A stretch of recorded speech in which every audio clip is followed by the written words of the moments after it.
వందనాలండి. ఈరోజు మార్చి 7 మన పాపముల నుండి యేసు మనలను రక్షించును అనే సత్యము మనం జ్ఞాపకం చేసుకుందాం. మత్తయి 1:21లో తన ప్రజలను వారి పాపముల నుండి ఆయనే రక్షించును కనుక ఆయనకి యేసు అని పేరు పెట్టబడును అనెను. రక్షణకు అవసరమైన మొదటి మెట్టు మన పాపాలను ఒప్పుకొనుట. మన పాపాలే మన రక్షకుని అవసరత తెచ్చాయి. యోహాను 8వ అధ్యాయంలోని ఒక సంఘటనలో ప్రభువు ఏ విధంగా వ్యభిచారంలో పట్టబడిన స్త్రీని క్షమిస్తున్నాడో గమనిద్దాం. దీని గురించి పరిసయ్యులు శాస్త్రులకు ఏ విధంగా అర్థమయ్యేట్లు దేవుడు చెప్తున్నాడో కూడా చూద్దాం. పాపపు ఒప్పుకోలు ద్వారా రక్షింపబడేటకు అవకాశం ఉంది, కానీ అది రక్షణ నిశ్చయిత కాదు. పరిసయ్యులకు తాము పాపులమే అని తెలుసు. ఎందుకంటే 8:9లో 8వ అధ్యాయం 9వ వచనంలో వాళ్ళకి కన్విక్షన్ వచ్చింది. కానీ హృదయాలు కఠినపరచబడ్డాయి.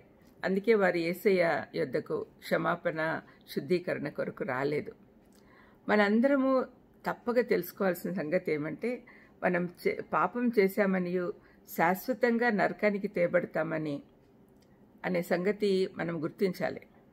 ఆ స్త్రీ పాపంలో పట్టుబడింది కాబట్టి తప్పు చేశానన్న భావన ఆమెలో ఉంది. ఆమెకు అవి రక్షణ కొరకైన మొదటి మెట్టు. పాపులు ఇతరుల తప్పులను త్వరగా చూపెడతారు. అది అక్కడ మనకు కనపడతా ఉంది. ప్రజలందరూ ఆమెపై నేరం మోపడానికి సిద్ధపడ్డారు. కానీ యేసు ప్రభు వారి వారి పాపముల గురించి సవాలు చేయగానే వెళ్ళిపోయారు. మీలో ఎవరు పాపం చేయకుంటే వాళ్ళు ముందు రాయి వేయమని చెప్తానే వెంటనే వెళ్ళిపోయారు. యేసు ఆమె పట్ల కనికరంతో స్పందించాడు. యేసయ్య యొద్దకు వచ్చినప్పుడు ఇది సాధారణంగా జరిగే విషయమే. మన పాపాలను క్షమించి తొలగించుటకు ఆయన ఒక మార్గం చూపిస్తున్నాడు. పాపం లేనివాడు మాత్రమే ఆమెను శిక్షించగలడు అని చెప్పాడు. అక్కడ యేసుప్రభు మాత్రమే పాపం లేనివాడు కాబట్టి ఆయన ఆమెను శిక్షించి ఉండొచ్చు, కానీ క్షమించాడు. ఈ సందర్భంగా మరొక మారు రోమా 3:23 జ్ఞాపకం చేసుకుందాం. ఏ భేదము లేదు, అందరూ పాపులే అని పౌలు అన్నాడు. అక్కడున్న వారందరూ పెద్దలు పిల్లలు తాము పాపులమే అని గుర్తించి వెళ్ళిపోయారు. తాము కూడా పాపులే అన్న సంగతి మర్చిపోయి పరిసయ్యులు ఆ పాపం చేసిన స్త్రీని శిక్షించాలనుకున్నారు.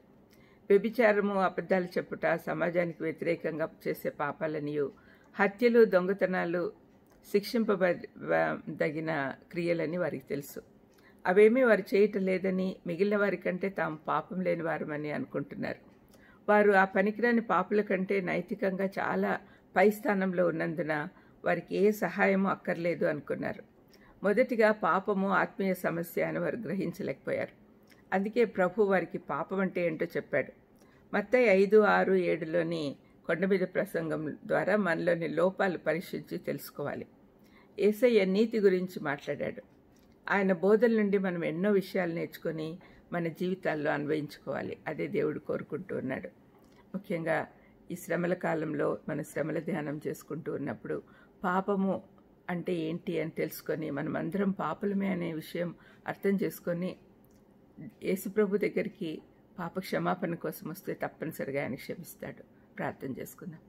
దయమైడ యేసు నాయనా, స్తోత్రం ప్రభా. వ్యభిచారంలో పట్టబడిన స్త్రీని అందరూ దోషిగా చూపించారు నాయన, కానీ యేసు ప్రభు మాత్రమే కనికరం చూపించాడు. తండ్రి, మేమందరం కూడా ఆమె స్థానంలోనే ఉన్నాం తండ్రి. మరి తప్పులు పెట్టే వారంగా కాకుండా క్షమాపణ అడిగే వారంగా మమ్మల్ని తీర్చిదిద్దమని యేసుక్రీస్తు నామమున వేడుకొంచున్నాను తండ్రి. ఆమెన్. God bless you.